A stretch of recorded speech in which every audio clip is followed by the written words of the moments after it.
Olá, tudo bem? Bem-vindo ao canal Viver de Renda. Se inscreva no canal, deixe seu like e compartilhe com os amigos. Nos acompanhe no Instagram Viver de Renda Canal. Seja assinante da nossa seleção de empresas. Faça assinatura anual e tenha acesso a, mensalmente, um estudo com análises sobre o cenário macroeconômico no exterior e aqui no Brasil. Veja também as nossas análises com relação a fluxo de investidores, indicadores que costumamos observar. Vamos compartilhar com vocês a nossa visão do momento da Bolsa, o meu portfólio de investimentos, as empresas que eu estou estudando, por que estou estudando-as. Isso tudo, com certeza, vai ajudar você a tomar boas decisões em 2024. Venha fazer nossa mentoria. Um encontro toda semana, videochamada, 35, 40 minutos, mais ou menos, e vamos trocar ideias, construir estratégias, pensar em soluções. Vou participar você das minhas experiências, das minhas visões, os erros que já cometi, vamos conversar sobre suas estratégias, sobre o que você está pensando, e assim construir juntos caminhos e soluções para 2024. A mentoria funciona desta forma e permite que você possa acelerar o seu aprendizado, utilizando-se da experiência que eu tenho de 31 anos de mundo corporativo e de 17 anos de Bolsa de Valores. Muito bem, escolhi alguns temas para a gente conversar hoje, e eu vou começar por essa questão. Estamos fazendo um balanço, janeiro e fevereiro, sobre as coisas de 2023 para pensar 2024. E o crescimento do Brasil superou a previsão dos economistas pelo terceiro ano seguido, né? Eles erraram feio, desde 2020 eles estão errando, né? Então, terceiro ano seguido que eles estão errando. E o que está acontecendo com os nossos economistas, esses nossos especialistas, né? A economia brasileira ela deve superar pelo terceiro ano seguido as projeções de boa parte do mercado financeiro, que pauta a pesquisa Focus do Banco Central. No ano passado eu bati muito no Banco Central, eu bati muito também nessa turma que elabora esse boletim Focus. O Henrique Breda chama essa turma de bolha da Faria Lima. Eles ficam dentro dos seus escritórios, tomando um cafezinho Nespresso, ar-condicionado, carpete na sala, conversam somente com os seus pares, todos que comungam da sua visão de mundo. Lexotan neles, eles estão errando, estão deprimidos, e a gente não pode fazer muito por eles, mas o pior é que essa turma acaba influenciando muita gente. No ano que passou, muitos saíram de Bolsa de Valores, muitos não tiveram coragem de entrar em Bolsa de Valores, porque escutaram essa turma do Boletim Focus. Né? Lamentavelmente, deixaram de obter excelentes ganhos no mercado de ações. A performance do PIB, Produto Interno Bruto, acima do esperado pelo mercado financeiro, é uma tendência que vem sendo vista desde 2021. Então, é recorrente o erro da parte dessa gente, né? Nos 3 anos anteriores, de 2018 a 2020, havia ocorrido o contrário. As projeções se mostravam mais otimistas do que a realidade. E aí eu acho que eles cansaram de errar anteriormente e resolveram agora ser pessimistas aos extremos e assim continuam errando. Continuam errando. Em 2023, a inflação também se mostrou mais comportada do que o esperado por eles. A queda de juros vem sendo contínua desde então, desde ali do nosso primeiro corte, ela vem se mantendo em trajetória descendente. A inflação projetada estava no início de janeiro em 5,42%, nos 12 meses encerrados em novembro estava em 4,68%, e com tendência de ir para baixo. A taxa básica Selic, a ideia deles, dos pessimistas, era terminar 2023 com 12,25%, terminaram em 11,75% os juros. E o PIB, eles diziam que o Brasil só cresceria 0,80%. A gente vai fechar o ano em 3%. Né? Em 2023, o consumo, o setor de serviços mostraram a recuperação, puxados pelo mercado de trabalho, pelas transferências dos programas sociais. A agricultura segue surpreendendo os analistas, não deveria, mas segue surpreendendo os analistas e vem ajudando a consolidar este crescimento brasileiro. Os erros não são uma exclusividade dessa turma, né? Outras instituições também que se colocam nesse campo para avaliar cenários lá fora também vem errando, né? Estados Unidos é uma prova disso. Os erros foram gigantescos por parte dos especialistas. Para 2024, o que se diz? A expectativa é novamente de desaceleração da economia brasileira. Os especialistas acreditam nisso. A expectativa é novamente de desaceleração da economia brasileira, acompanhada por inflação em queda e juros mais baixos. Esse cenário poderá ser mais ou menos benigno, a depender principalmente de dois fatores: a continuidade do processo global de desinflação e a consequente flexibilização da política de juros nos Estados Unidos e os rumos da política fiscal no Brasil. O presidente do Federal Reserve, Banco Central americano, Jerome Powell, deu mais sinais de que o aperto da política monetária chegou ao fim e que a discussão agora se voltará para quando a taxa poderá ser reduzida no ano que vem. No Brasil, o desafio será o cumprimento de zerar o déficit das contas públicas. Os analistas, cravem aí, dizem que o PIB vai ser de 1,5%. Na última semana de dezembro, o Campos Neto, que preside o Banco Central, já disse que acredita que será acima de 1,7%, que 1,7% para ele já é um cenário pessimista, né? Então veja que o Campos Neto finalmente acordou para a vida e está ficando mais otimista, não está ficando dependente da turma do Lexotan. Isso é bom.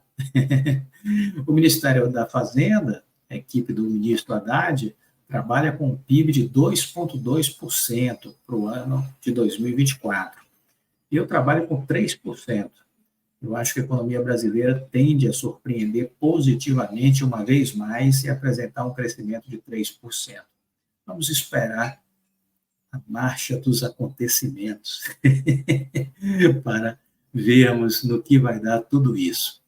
O ano de 2024 deve apresentar um cenário mais construtivo. Os países desenvolvidos esperamos crescimento moderado, sem recessão e desaceleração da inflação e início do ciclo de corte de juros. Olhando para a China, vemos uma estabilização da dinâmica econômica, disse o Banco Santander em seu relatório global. No Brasil, a conjuntura deve seguir na direção favorável, também com crescimento moderado, inflação recuando e continuidade da trajetória de queda da Selic, diz aí o Santander. Muito bem, eu estou acreditando que a gente termina o ano com 3% de crescimento de PIB e com a taxa Selic em 8%. É isso que eu acredito para dezembro de 2024. Muito bem, quando olhamos essas coisas, essas perspectivas, esses estudos, alguns assuntos, alguns temas chamam mais a minha atenção e eu estou concluindo esse mês de fevereiro com essa seleção das coisas que me ajudaram a pensar sobre este ano. E aqui a gente está compartilhando isso com vocês. Essa foi uma matéria interessante. Todos esperavam uma recessão nos Estados Unidos. Quem lembra do início do ano, todos esperavam uma recessão nos Estados Unidos. O Federal Reserve e a Casa Branca encontraram uma saída.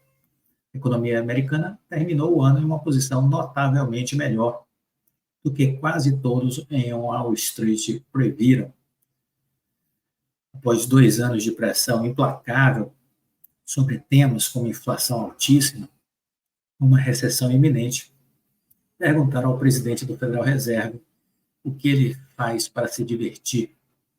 Ele respondeu: para mim, uma grande, grande festa, e afirmo que isso é de verdade o mais divertido possível, é um relatório de inflação realmente bom, disse Jerome Powell diante de uma multidão no Spelman College, e deu risada.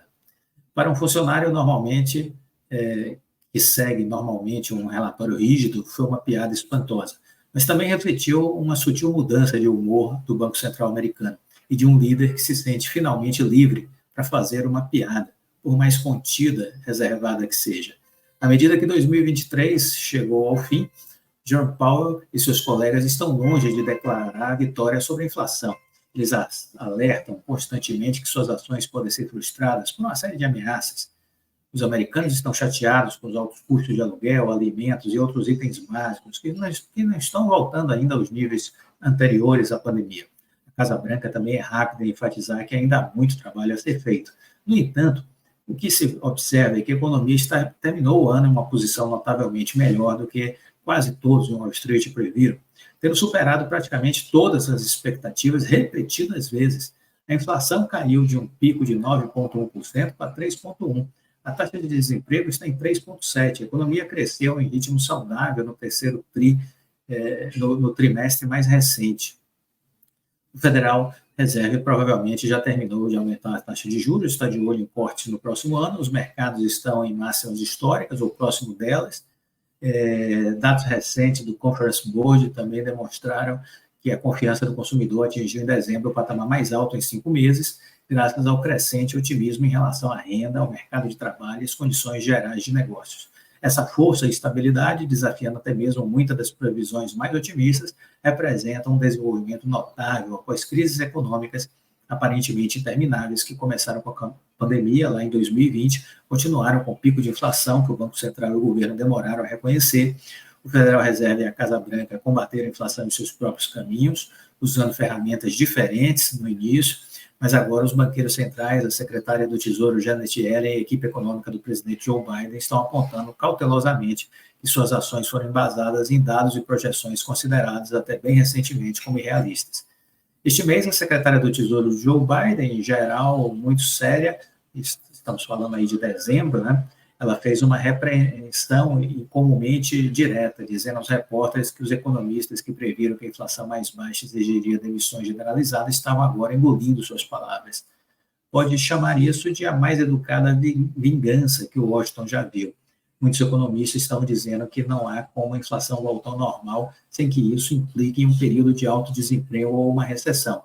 E há um ano, acho que muitos economistas estavam dizendo que uma recessão era inevitável, disse Janet Yellen em um evento no Wall Street Journal. Nunca achei que houvesse uma base intelectual sólida para tal previsão, disse ela. Um dia depois, foi a vez de Jerome Powell, no seu discurso, fazer um aceno para os pessimistas. O tom do presidente do Federal Reserve, sempre muito mais circunspecto, ele disse rotineiramente que o Banco Central ainda não pode declarar vitória, que há muitos perigos no caminho para que a inflação atinja a meta de 2%, mas ele manteve a esperança de que seria possível evitar a recessão. Desde 1961, o Fed lançou 10 ciclos de aumento de taxas de juros para combater a inflação, incluindo 8 vezes houve recessão.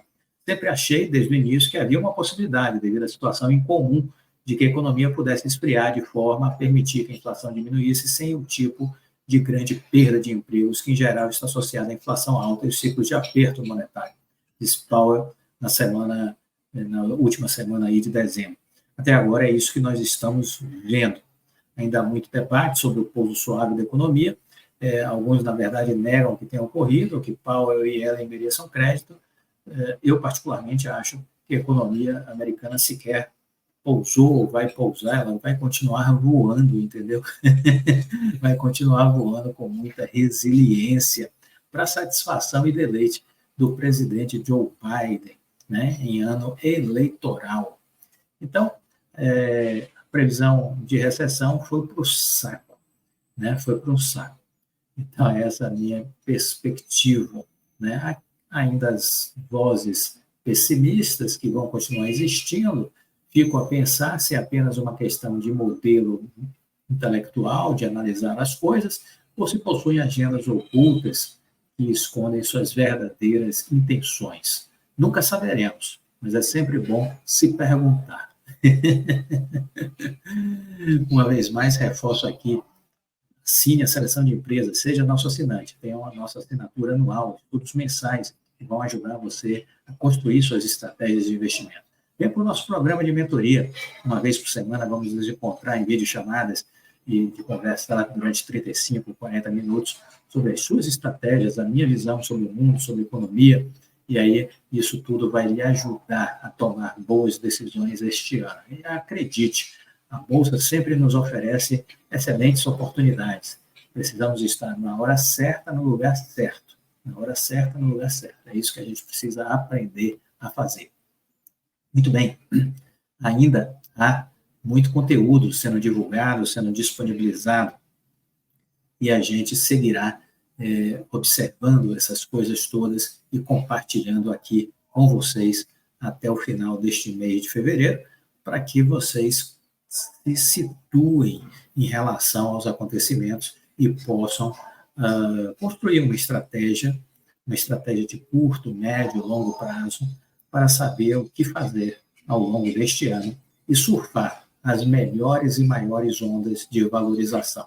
Assim como fizemos em 2023, conversamos com as pessoas que fazem mentoria, assinam a seleção de empresas, quando a gente chegou ali naquele patamar de 112.800 pontos, e ali estávamos diante de um excelente ponto de entrada, e era um momento oportuno para acreditar na alta. Não foi outra coisa que aconteceu, vimos a Bolsa sair dos 112.800 e ir até as portas dos 134 mil pontos. Belíssima valorização, belíssima valorização. Boa parte dos brasileiros ficaram de fora desse mercado altista, estavam protegidos na renda fixa, provavelmente com rentabilidades medíocres. Outros que vivem se alimentando de ideias nas redes sociais, que entram na bolsa alimentados pelas redes sociais ou pelo barulho da mídia financeira, saíram atirando para todos os lados, entrando na hora errada, saindo na hora errada, e assim, provavelmente, tiveram resultados decepcionantes. Há de se ter método para ter sucesso. Gostou do vídeo? Deixa o like, compartilhe com os amigos. Fiquem com Deus e até a próxima.